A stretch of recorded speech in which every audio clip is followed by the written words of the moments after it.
निकाह हलाला एक ऐसी प्रैक्टिस होती है मुस्लिमों के बीच जिसमें कि अगर एक हस्बैंड अपनी वाइफ को 3 बार तलाक कह देता है तो जो तीसरी बार का तलाक होता है ना वो फुल एंड फाइनल होता है। अब कुछ नहीं हो सकता है, अब हो गया है इस कपल का डाइवोर्स।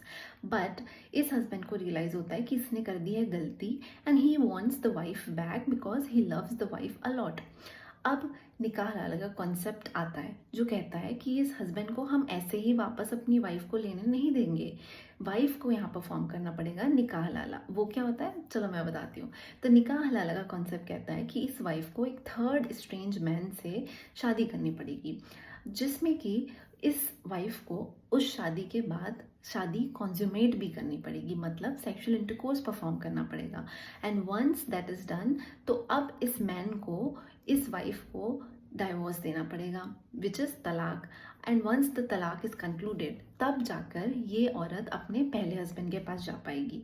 अब इस केस में आप सोचिए किसको पनिशमेंट मिल रही है। Obviously wife is getting punished because she will have to marry again and again and then only she will get her first husband back.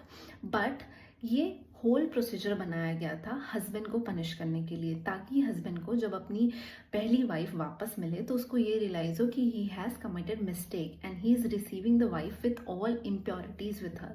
But actually में ऐसा होता नहीं है। इसलिए निकाह हलाला को बहुत बार चैलेंज किया गया है कोर्ट में एंड इसको बैन करने की भी कोशिश की गई है, बट ये अभी तक बैन नहीं हुआ है। And the strange thing is that it is still being practice in India.